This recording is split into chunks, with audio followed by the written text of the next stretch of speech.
Hoy, cuando Ecuador enfrenta un conflicto armado no internacional,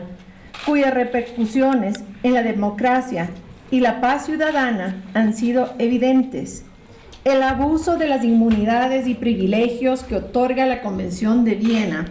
concedidos de una misión diplomática a una misión diplomática, solo pueden agravar esta situación.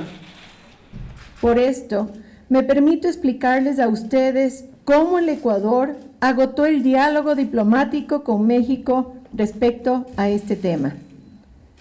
El ciudadano Jorge Glas Espinel se presentó el día 17 de diciembre del 2023 en la Embajada de México en Quito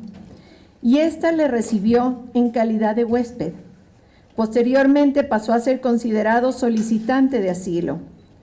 El mencionado ciudadano, sobre el cual pesan 2 sentencias ejecutoriadas por la delincuencia común, quien tenía una medida cautelar con la obligación de presentarse periódicamente ante la autoridad judicial, de ninguna manera puede ser considerado como un perseguido político, religioso o étnico. La Embajada mexicana, al recibir al señor Glas Espinel, contribuyó a que se incumpla con la obligación de presentarse semanalmente ante la autoridad judicial, afectando así a las instituciones democráticas del Ecuador, contraviniendo claramente el principio fundamental de no intervención en los asuntos internos de otros estados. La Cancillería remitió oportunamente a la Embajada de México toda la información proporcionada por la Corte Nacional de Justicia y Fiscalía General del Estado sobre las sentencias condenatorias dictadas por los delitos de asociación ilícita y de cohecho,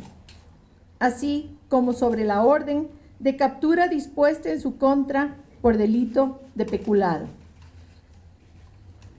El Ecuador expresó a la Embajada de México, a través de reiteradas comunicaciones y reuniones oficiales, que no procede de manera alguna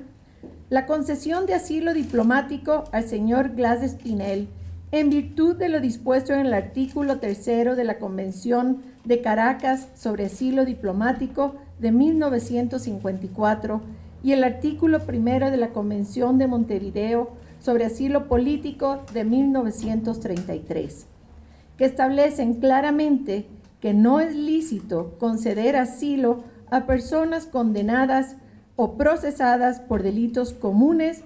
y por tribunales ordinarios competentes. El 29 de febrero del 2024, la Cancillería solicitó a la Embajada de México, con base en lo dispuesto en el artículo 22 de la Convención de Viena sobre relaciones diplomáticas, la autorización de la embajadora de México para que la Policía Nacional pueda cumplir con la orden de captura dispuesta por la Corte Nacional de Justicia, la cual fue negada. Es importante resaltar que el artículo 41 de la Convención de Viena sobre relaciones diplomáticas dispone que todas las personas que gocen de privilegios e inmunidades deberán respetar las leyes del Estado receptor y están obligadas a no inmiscuirse en los asuntos internos de ese Estado. Por otra parte, el presidente de México, Andrés Manuel López Obrador, realizó unas declaraciones muy desafortunadas, poniendo en duda la legitimidad de las elecciones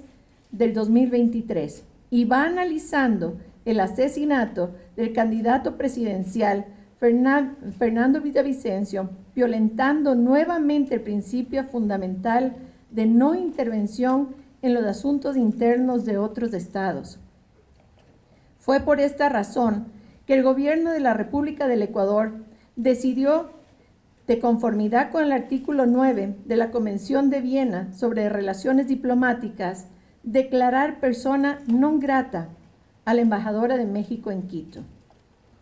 Frente a este hecho, el presidente de México se ratificó en sus declaraciones, afectando la estabilidad democrática, soberanía y dignidad del Ecuador, y paralelamente la Secretaría de Relaciones Exteriores de México informó que el gobierno mexicano decidió otorgarle el asilo político. Para el Ecuador, la concesión de asilo diplomático al ciudadano no solo es un acto ilícito de México, en el contexto de las mencionadas disposiciones de las convenciones sobre asilo, también contraviene el artículo 41, numeral 3 de la Convención de Viena, ya que los locales de la misión no deben ser utilizados de manera incompatible con las funciones de la misión. Reitero de manera categórica que el Ecuador es un país respetuoso del derecho internacional, en el cual no se persigue a persona alguna por motivos de raza, religión, pertenencia a determinado grupo social u opiniones políticas, en acatamiento a la Constitución, a los instrumentos internacionales de derechos humanos y las leyes de la República. Adicionalmente, México debió cumplir las obligaciones contenidas en la Convención de las Naciones Unidas contra la Corrupción del 2002 y la Convención Interamericana contra la Corrupción de 1996, haciendo efectivo el deber de cooperar para prevenir y combatir los actos de corrupción en el ejercicio de las funciones públicas. La decisión del presidente de la República fue tomada, además, ante un riesgo real de fuga inminente del ciudadano requerido por la justicia en ejercicio de nuestra soberanía. El Gobierno Nacional ha cumplido con la orden de detención del señor Jorge Glass, dispuesta por la Corte Nacional de Justicia y puesto a las órdenes de las autoridades competentes. Para el Ecuador, ningún delincuente puede ser considerado un perseguido político cuando ha sido condenado con sentencia ejecutoriada y con disposición de captura emitida por las autoridades judiciales. Muchas gracias y buenas tardes.